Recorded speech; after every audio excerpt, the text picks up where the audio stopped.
अखिलेश यादव का PDA formula, जिसमें उन्होंने पी का मतलब पंडित यानी कि स्वर तक बढ़ा दिया है, वो पिछले चुनाव की तरह 2027 के लिए हवा बनाने में कामयाब होता दिख रहा है। और मायावती जी पीडीए के डीए यानी कि दलित और अल्पसंख्यक वर्ग में कितनी हवा बनाने में कामयाब हो रही है। और नैना देखो, इस बात में कोई संदेह नहीं है कि जो पीडीए फॉर्मूला था उस फॉर्मूले ने अखिलेश यादव को जीत दिलाई, और केवल जीत ही नहीं दिलाई बल्कि ऑक्सीजन दिया। अब मैं थोड़ा सा आपको 2017 में ले जाना चाहूंगा या 2014 में जी। समाजवादी पार्टी की सबसे बड़ी हार थी, मात्र 5 सांसद उनके जीत कर आए, वो भी उनके परिवार के। 2017 में समाजवादी पार्टी की बहुत बड़ी हार हुई। 2022 में अखिलेश यादव जी बुरी तरह से हारे, तो उनको लगा था कि भाई जनता मेरा नेतृत्व स्वीकार नहीं कर रही है।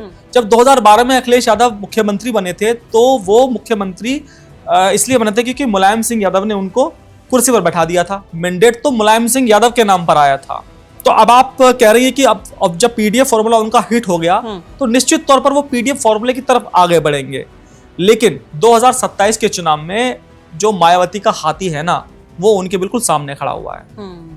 मायावती जितना इस 2027 में डाउन जाएंगी, पीडीए आगे बढ़ेगा। आप मेरी बात यहां लिख कर रख लीजिए। अभी मायावती जी की आपने लखनऊ में रैली देखी होगी, वो उनकी रैली बहुत शानदार थी। पुरानी रैलियों की रिकॉर्ड उन्होंने तोड़ दिए। तो इसका मतलब यह गया कि भाई मायावती का जो दलित है वो उनसे अलग नहीं हुआ है, जबकि 2024 के लोकसभा चुनाव में थोड़ा सा दलित उनसे अलग हुआ था, अखिलेश यादव जी के पास गया था वो। तो उसके बाद अगर मायावती यहाँ प्लस होती है तो अखिलेश यादव जी का जो पीडीएफ फॉर्मूला है वो फ्लॉप हो जाएगा। अब लिख कर रख लीजिए। इसके अलावा थोड़ा सा रुक जाइए ना आप, जो आपने बात की पीडीए की, तो उसमें पी से पंडित भी है, पिछड़ा भी है। अगर आप कहते हैं कि भाई पंडित टूट कर आ जाएगा, अभी एक नैरेटिव चल रहा है कि पंडित भाजपा से नाराज चल रहा है, तो अगर पंडित समाजवादी पार्टी में टूट कर आ जाएगा तब तो पीडीए की बल्ले बल्ले है, क्योंकि ब्राह्मण एक इन्फ्लुएंशियल एक जाति है। वो केवल आप उनको परसेंटेज में मत बांटिए कि भाई ये वो 5% है, 10% है। उनका एक गांव होता है जहां ब्राह्मण हवा बना देंगे तो उस गांव के दलित, ठाकुर, अति पिछड़ा सब वो पीडीए के साथ चल देंगे। लेकिन जब ब्राह्मण ये सोचेंगे कि भाई हमें समाजवादी पार्टी को वोट देना है, तो कहीं ना कहीं भाजपा ये भी दिखाएगी कि भाई जब इस सपा की सरकार थी यहाँ पर उत्तर प्रदेश में, तो कितनी गुंडागर्दी थी, वो गुंडागर्दी वापस लौट आएगी, ठीक बिहार चुनाव की तरह।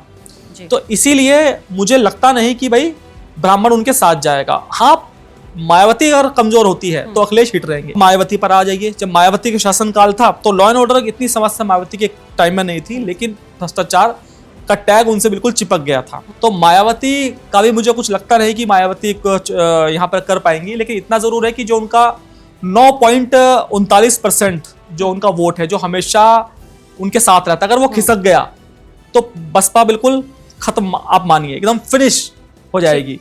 इसलिए अब बसपा ने पूरी तैयारी कर ली है। शायद यही वजह है, तभी तो भारत के इतिहास की अब तक की बसपा की जो सबसे बड़ी ऐतिहासिक रैली थी वो 2025 अक्टूबर को हुई थी, मेरे ख्याल से 9 अक्टूबर को हुई थी वो लखनऊ में। उसमें जनसैलाब बहुत बड़ा उमड़ा था। लेकिन 2027 तक वो अपने इस मोमेंटम को कैसे काबू कर पाती है, ये देखने वाली बात होगी ना।